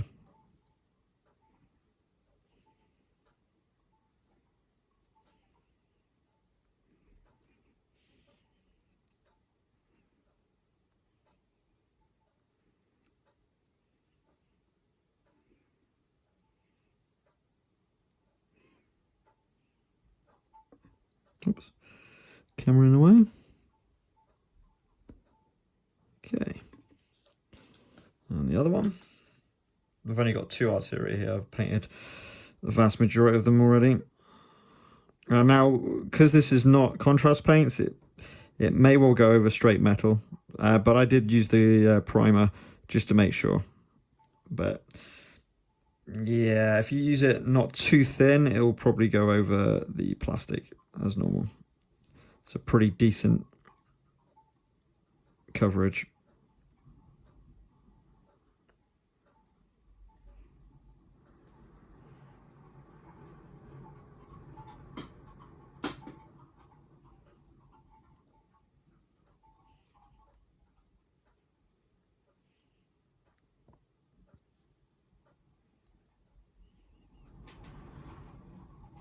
And there we go. So there's half metal done. Just got to wait for the rest to dry so I can do the rest of it. By the way, with the tanks and their tracks, I'm just going to go in with Basilicum Gray straight. And that will just darken everything up and make it so it look fine. The greens probably want to go green with those tracks, actually. So while we're waiting for that metal to dry, I'm going to do that now. So, whoops. For the Shermans, for this, again, Militarum Green, even, if I can speak. Militarum Green. I'm just going to do not the tracks themselves, the wheels. So just go in here with Militarum Green straight.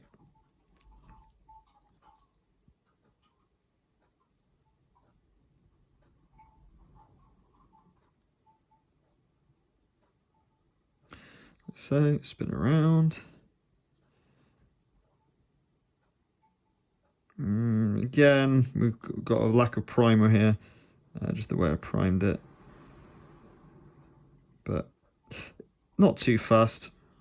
We'll get the green idea.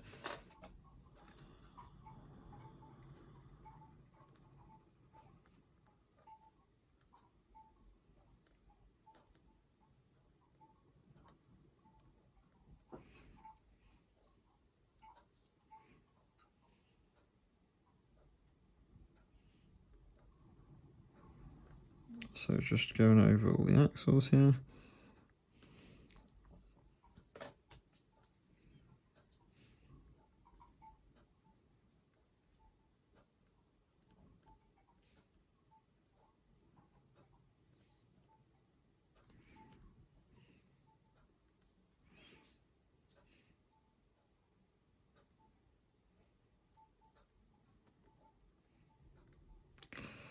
This will just break up the grey that I'll put on for the tracks and everything else.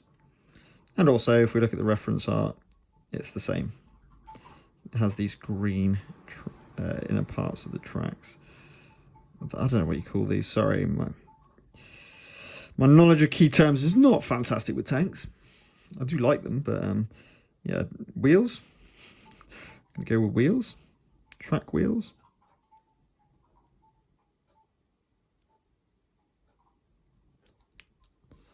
Oops.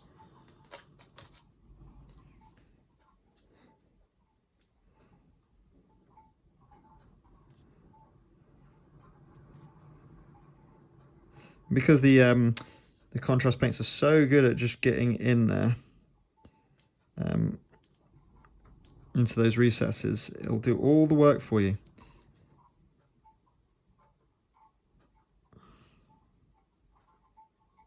If you get bits on the inside, don't worry about it.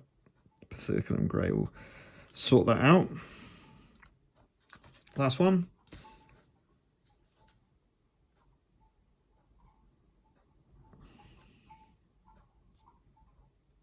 Oh, I cannot wait to get the planes. And again, they're small enough scale, I believe, that you don't have to use... I haven't got an airbrush. Normally, with all the flat surfaces of a plane, like the wings and so forth, you would have to use an airbrush to get the best results, and contrast paints would be pretty terrible. But I think it's small enough scale that contrast paints will be fine for that too. So I'm really looking forward to painting all those individually as different types of planes. That's gonna be fun. Okay, that's the wheels of the Shermans done, which should have hopefully given enough time for me to crack on with the rest of the metal. Yep, that's good enough for me. Thin down the paint, do the rest.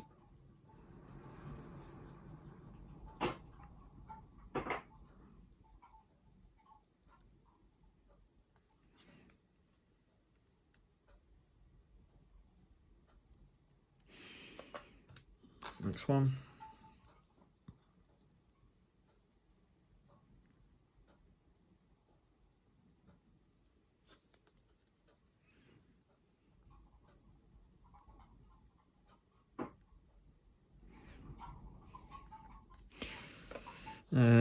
Hedgehogs. You can see how, again, it doesn't really matter too much on this part.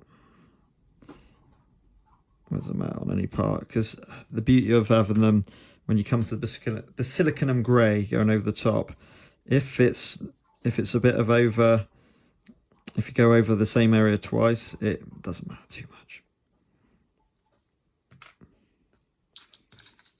Finally, the anti-tank guns, the artillery barrel.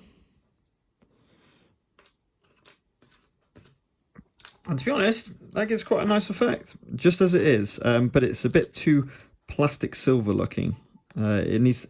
Now, the classic thing to do before I had contrast paints is use Nuln Oil. If you just go over with a coat of Nuln Oil, and it still is a good effect, and it still will work. But just got to wait for it to dry so I can go onto it.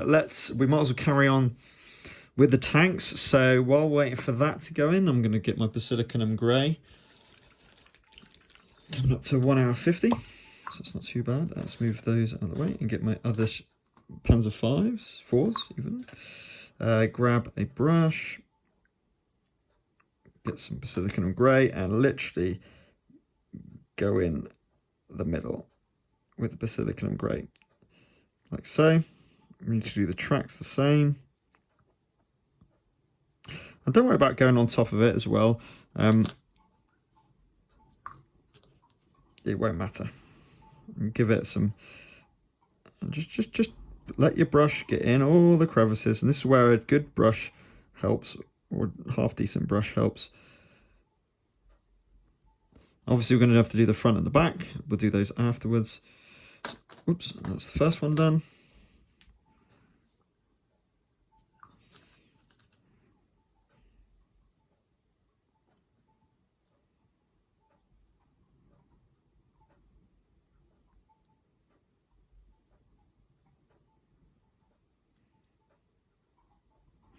Now, I actually put on numbers on the tanks to give them a little bit extra detail.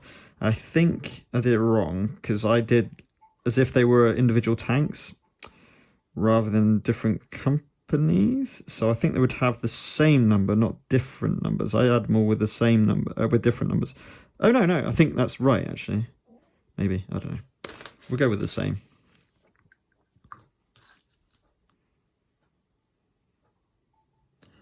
Because they definitely had numbers on them, because when I looked at the reference material, but I wasn't sure if it was like sequential on each tank, or if a company of tanks would have one number.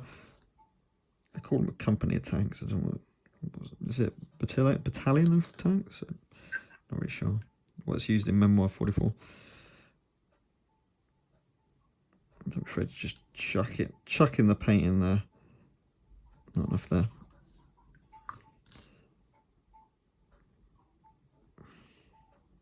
That'll bring up all of the detail. Paint will do all of the work for you.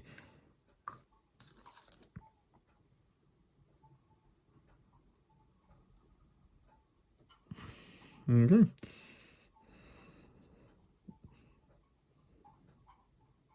can always go in with the second coat as well if you want it a bit darker.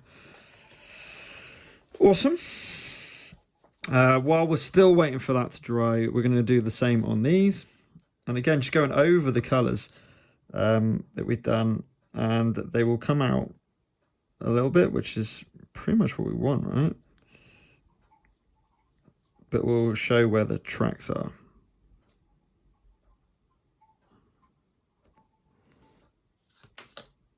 And again, we've got to do the actual tracks themselves, so we're going to have to go back in for one final push, and then the detail work on these. So again, I'm not showing the entire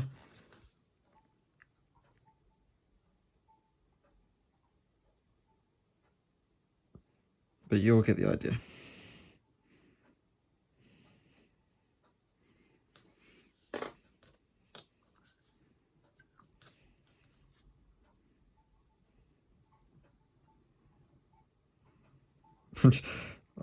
That's what I love about contrast paints. Just look at how immediate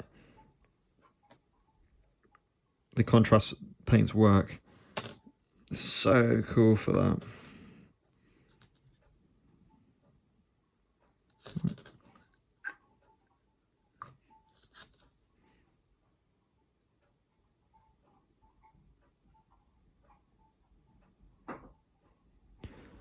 I don't know. What I'm going to say, let's see how much the community watches this. What should I paint? I've still got some Panzer IV tanks to paint. So what colour scheme should I do next? Should I carry on with the... I've already done 2 units of grey Panzer IVs. Do you want to see like a Siberian one? Do you want to see a desert one? I think I'll probably do all of them. Why not?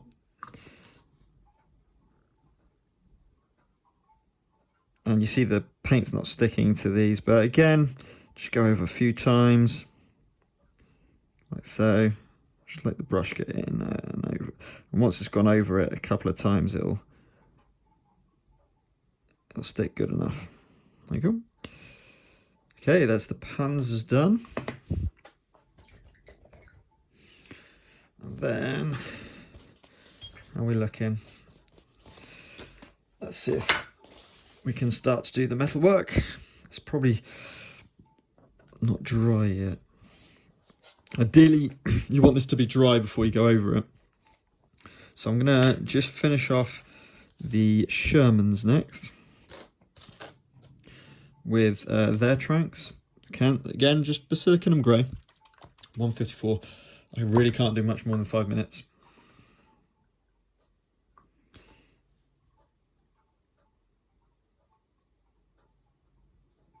So getting on here.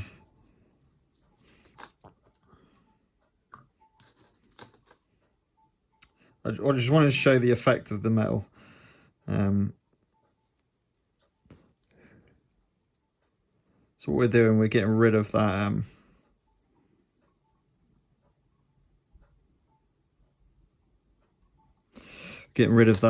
white colour.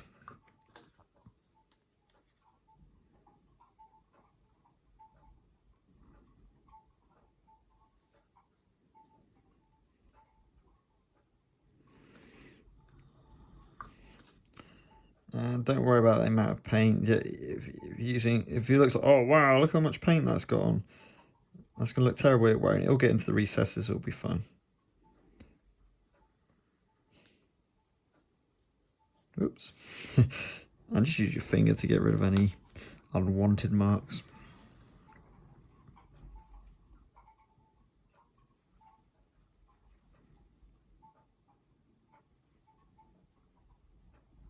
And basically what I'll do is just use this on the top to paint the tracks themselves,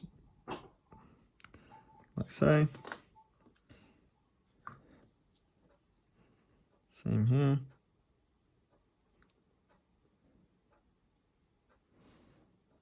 Over to the back. Same here. And finally here as well. So that's how I would do the tanks. I'm going to stop there with the tanks. I'll do those in my own time. I'm going to get all of these painted up. All of the I'll show you them all in a second. Painted up before I do the detail works, and I'll do a video on details. So Basilicum Gray, grab a load of that, chuck it on. Simple as that, really. Now again, remember it dries lighter, and because it's transparent paint, the metallic of the nature of the lead belcher will come through. So I'm going to paint half again, and it just gives a really realistic look to metal. Better than lead belcher, better than null oil, I find. Now you can go in after this with some null oil, of course, to make it darker in spaces, so it's not all uniform colour. Up to you, but by nature this is so easy to do. Grab the end of that, bang, bang, bang, chuck it on. And if it's different amounts in different areas, it's quite realistic, right? It's not all completely uniform. They'll have dirt on parts, not dirt on others. So there we go.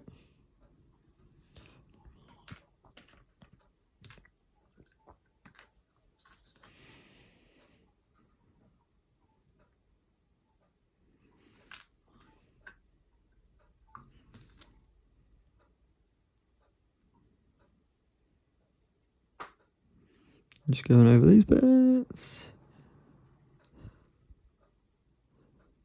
There we go. Plush, splash, splash. Plush, splash, splash, plush, splash, splash. Same with the guns, the artillery. Just chuck it all on.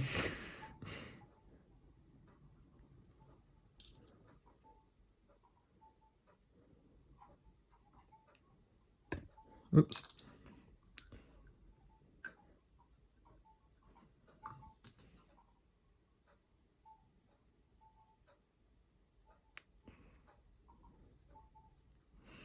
And that's the beauty of contrast paints, because they are transparent to start with. I've got quite a bit of paint on my fingers now. They'll let the metallic shine through. Oops. Finally, the last one. So this will be the last thing I paint in this video, and I'll show you my progress so far in 2 hours. And as I said, you know, it's not bad. It's not bad. And that's a true 2 hours of painting. Hence the live stream. Not live stream, sorry, the live real time. That's what I was after, that word I was after. So what would be really useful is if anyone's enjoying this, or, you know, paint along with me, or getting any tips from this, please do like, please do comment. And if you want to see the planes being painted, detail work being done, and maybe some solo action of Memoir 44, please do subscribe as well. Got many other games on the channel, and it's quite a new channel, really. I mean, we're coming up to, when we come to June, it'll be a year since the creation of the channel. But I've really only been going strongly since August. So, yeah. Please do think. So let's have a little look at what we've painted. So we've got our Shermans, We got the grey Panzer IVs. We got the camo Panzer IVs. We've got nearly our wire fencing done, our hedgehog and artillery. And we've got our sandbags done, and then our 12 German infantry. We've done 6 of them, just guns to do. Then we got our 12 US infantry. Obviously a bit to do with those. Still wouldn't take too long. Just need to do shoes, need to do all the guns. The guns will probably be, you know, a bit more longer. But this is what we've done in that 2 hours. So it shows you how quick contrasts, how quick contrasts are. They're pretty good in terms of detailing. Obviously we haven't finished this yet.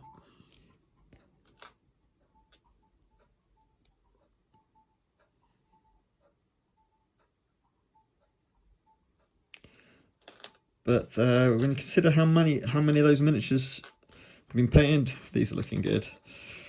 Like in the Panzers, they're looking fantastic.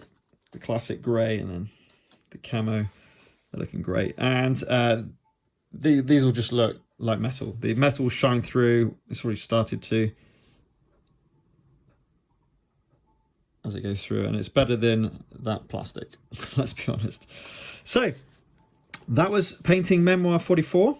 Hope you enjoyed it and maybe got some ideas. And if you got a Memoir 44 kit and you've got some contrast paints, that's kind of a no-brainer.